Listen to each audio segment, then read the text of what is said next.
কালকে থেকে শুরু হচ্ছে আমাদের 2025 সালের আইপিএলের অকশন। মানে কাল থেকে শুরু হচ্ছে, মানে কালকে আর পরশু দিন, এই দুদিনই রয়েছে।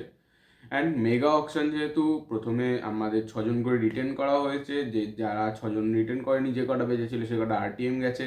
অ্যান্ড এইভাবে আমি অনেক টিম অনেক কাউকে রিটেন করেছে, বাট আমি আজকে শুধু কথা বলবো আমার নিজের টিম কেকেআরকে নিয়ে। কেকেআর এবার 6জনকে রিটেন করেছে। প্রথম হচ্ছে সুনীল নারিন, রিঙ্কু সিং, রাসেল, রমনদীপ সিং, হর্ষিত রানা, বরুণ চক্রবর্তী। 6জনকে রিটেন করে নিয়েছে, তাই জন্য কেকেআরের কোনো আরটিএম কার্ড নেই। অ্যান্ড আমার মতে কালকে কেকেআরের একদম পুরো ফুল স্ট্রেংথ নিয়ে নামবে।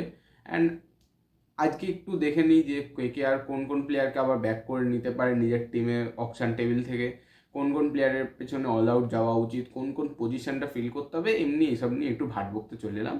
সো দেখো, ইচ্ছা হলে দেখো, না হলে দেখো না, কে দেখি বলবো। কেকেআরের আমি এবার দেখে নিই যে কোথায় কোথায় একটু ল্যাক করতে পারে, কোথায় কোথায় স্ট্রেংথ রয়েছে। কেকেআরের স্ট্রেংথ রয়েছে এবার বলিং। কেকেআর রেখে দিয়েছে সুনীল নারিনকে, রাসেলকে, হর্ষিত রানাকে, বরুণ চক্রবর্তীকে। মানে আমাদের 15 ওভার বলিং শর্টেড রয়েছে। আমাদের 15 ওভার বলিং এরা 4জন মিলে করে দেবে। বরুণ চক্রবর্তী 4 ওভার, হর্ষিত রানা 4 ওভার আমরা কনফার্ম ধরবো, সুনীল নারিনের 4 ওভার আমরা কনফার্ম ধরবো। রাসেলের থেকে আমরা 4 ওভার এক্সপেক্ট না করলেও 2-3 ওভার আমরা কনফার্ম ধরে নিতে পারি, সেই জন্য আমি বলে দিলাম 15 ওভার আমরা কনফার্ম ধরে নিলাম। এবার আমাদের কি দরকার? এবার আমাদের দরকার একজন এক্সপিরিয়েন্স স্পিনার। স্পিনার না হলেও একজন ইয়াং স্পিনার দরকার, একজন এক্সপিরিয়েন্স ফাস্ট বোলার দরকার। সেই জায়গাটা আমরা কি করে ফিল আপ করতে পারি? সেই জায়গায় আমাদের জন্য প্লেয়ার রয়েছে, ট্রেন্ট বোল্ট রয়েছে, মোহাম্মদ শামি রয়েছে। যেই দুজন আমাদের পিচে, মানে ইডেনের পিচে মেনলি আমাদের কাজ করে দিতে পারে বা খুব সাহায্য করতে পারে, বা আইপিএলে খেলার এক্সপিরিয়েন্স রয়েছে, অন্যান্য মাঠে গিয়েও খেলার প্রচুর এক্সপিরিয়েন্স রয়েছে। এরকম দুজন প্লেয়ার আমার মতে যারা আমাদের প্রাইসের মধ্যে চলে আসবে। অ্যান্ড খুবই যেহেতু মোহাম্মদ শামি একটু চোট থেকে সবে উঠছে, ওই জন্য ওর পেছনে অনেক ইনভেস্টররা, অনেক টিমই ওর পেছনে অল আউট যাবে না। সেই জন্য মোহাম্মদ শামি কিন্তু কম টাকা চলে আসতে পারে, 8-9 কোটি টাকার মধ্যে কিন্তু মোহাম্মদ শামি চলে আসতে পারে। উচিত 12-13 কোটি টাকা পাওয়ার মতন প্লেয়ার মোহাম্মদ শামি, বাট অত টাকা কেউ দেবে না। কারণ 24 কোটি পাওয়ার পরেও ওকে অত টাকা দেওয়া হয়নি, 24 উইকেট নেওয়ার পরেও ওকে অত টাকা দেওয়া হয়নি। সেই জন্য আমার মতে যে স্বামীকে গুজরাট ছেড়ে দিচ্ছে অত ভালো পারফরমেন্সের পরেও, সেই জন্য খুবই আন্ডাররেটেড প্লেয়ার যেহেতু, সেই জন্য। আর মোহাম্মদ শামি ইডেনে খেলে ওর বড় হওয়া প্লেয়ার, ইডেনের মাঠটাকে খুব ভালোভাবে চেনে সেই। আর এখন রঞ্জিও খেলছে, সেই জন্য মোহাম্মদ শামি হলো আমার মতে ফার্স্ট চয়েস। সেকেন্ড চয়েস হলো ট্রেন্ট বোল্ট। ট্রেন্ট বোল্টেরও আইপিএলে খেলার প্রচুর অভিজ্ঞতা রয়েছে, বহুদিন ধরে আইপিএলে খেলছে। কেকেআরেও 1 বছর, কেকেআরেও খেলে গেছে 1 বছর। এছাড়া আরেকজন আমার চয়েস হবে আকাশদ্বীপ। আকাশদ্বীপ এখন ইয়াং ট্যালেন্ট, আইপিএলে অতটা আরসিবি ইউজ করেনি, বাট টেস্ট খেলা প্লেয়ার, ইডেনে খেলা প্লেয়ার, ইডেনে খেলে বড় হওয়া প্লেয়ার।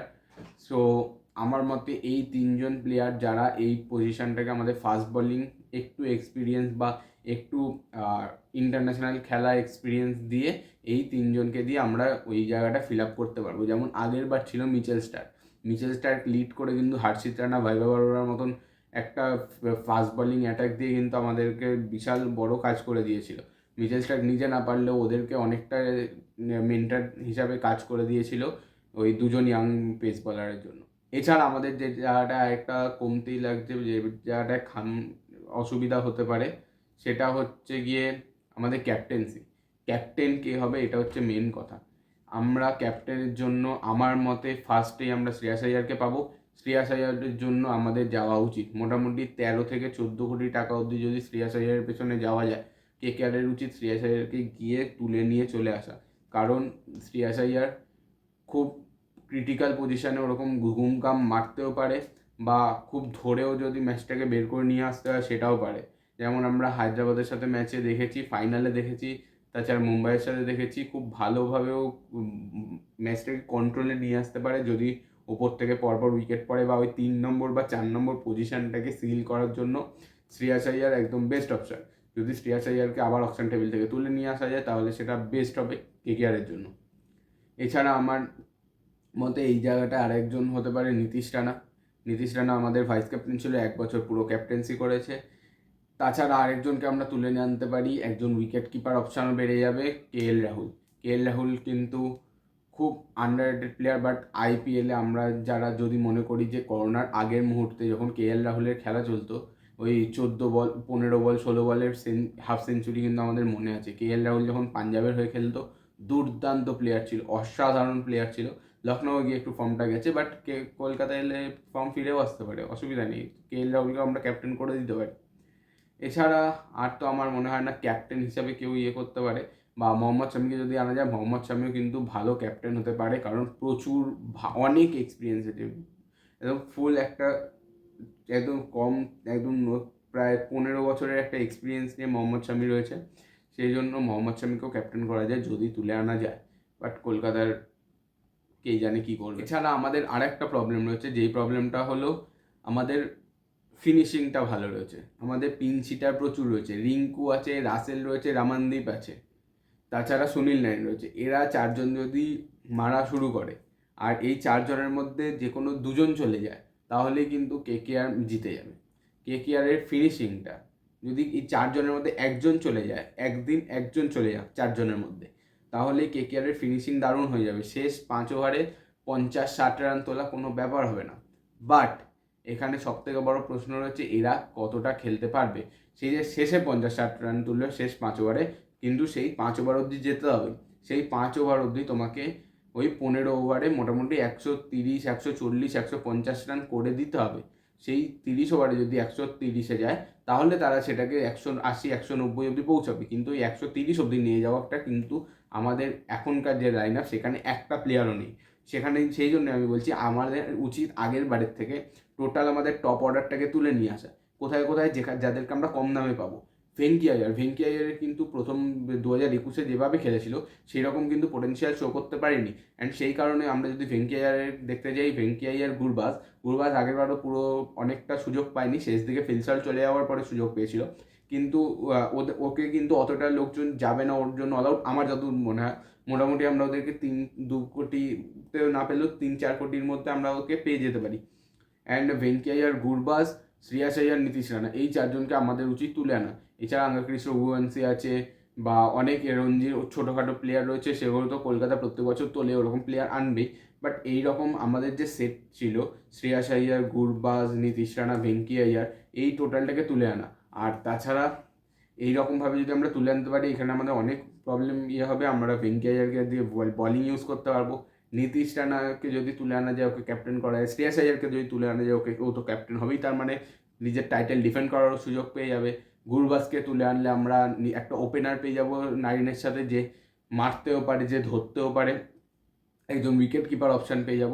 আমাদের এই জায়গাটা অনেকটা ফিল আপ হয়ে যাচ্ছে। ও হ্যাঁ, আর কথায় কথায় বলে দিই, আমাদের আরেকটা প্রবলেম হলো উইকেট কিপার। উইকেট কিপার কে আসবে? উইকেট কিপারের জন্য আমার মতে সব থেকে বেস্ট অপশান হচ্ছে গুরবাজ, নাহলে Quinton de Kock. Quinton de Kock and Gurbaz, এরা দুজন যদি সুনীল নারায়ণের সাথে ব্যাট করতে নামে, বা কোনো ইন্ডিয়ান ব্যাটসম্যান যদি ওপরে গিয়ে ওপেন করে, বা ভেঙ্কাটেশ আইয়ার ওপেনে গেল, সেখানে যদি গুরবাজ বা কিউডিকে যদি এরা দুজনের মধ্যে কেউ ওপেন করতে যায়, তাহলে আমাদের কিন্তু একজন বিদেশি উইকেট কিপারেরও যাবে একজন, মানে আমাদের উইকেট কিপার স্লটটাও ফুল হবে, আমাদের একজন বিদেশি স্লটটাও ফুল হবে। অ্যান্ড মানে ভরসাযোগ্য প্লেয়ার আমরা পেয়ে যাব, যারা ওপেনিং করতে পারবে, যারা ওই পজিশনটায় খুব সলিডভাবে আমাদেরকে হেল্প করতে পারবে, আমাদের টিমকে এগিয়ে নিয়ে যেতে পারবে। অ্যান্ড তাছাড়া আমার তো আর কোনো প্লেয়ারকে, মানে প্লেয়ার তো অনেকেই মনে হয় এই করা প্লেয়ারে তো আর থেমে থাকবে না। বাট আমাদের প্লেয়িং 11 তৈরি করতে আমাদের যেটা সুবিধা করতে পারে, যেই জায়গাগুলো প্রবলেম রয়েছে, আমাদের যে প্রবলেমগুলো ছিল, প্রথম ছিল ওপেনিং যে বিল্ড আপ ব্যাটিং, শুরু ওপর টপ অর্ডার একদম বাজে। আমাদের ফিনিশিং খুব ভালো, আমাদের স্পিন বোলিং খুব ভালো, কিন্তু ফাস্ট বোলিংয়ে একটু ইমপ্রুভমেন্ট দরকার। তাছাড়া আমাদের উইকেট কিপারের পজিশান নেই, ক্যাপ্টেনের পজিশান নেই। সেই জন্য এই পজিশান দুটোতে আমাদেরকে, এই কটা পজিশানে আমাদেরকে ফিল আপ করতে হবে। অ্যান্ড দেখা যাক, কাল পরশুর মধ্যে তো জেনেই যাবো কে কে আর কী করছেন। বাট আমার মতে শ্রেয়াস আইয়ার, নীতিশ রানা, ভেঙ্কি আইয়ার, গুরবাজ, এই চারজনের মধ্যে যাকে পারবে তুলে নাও। অ্যান্ড তাছাড়া শামি আর আকাশদীপ, ট্রেন্ট বোল্ট, এই তিনজনের মধ্যে যেই বলারকে পারবে তুলে নাও। কারণ এই প্লেয়ারগুলোই আমাদের জন্য মেনলি কাজ করে দিতে পারে, আমার মনে হয় যেটা। অ্যান্ড আজকের মতো এই পর্যন্তই, পরে কোনো দিন আবার মনে পড়লে দেখা হবে। বাই।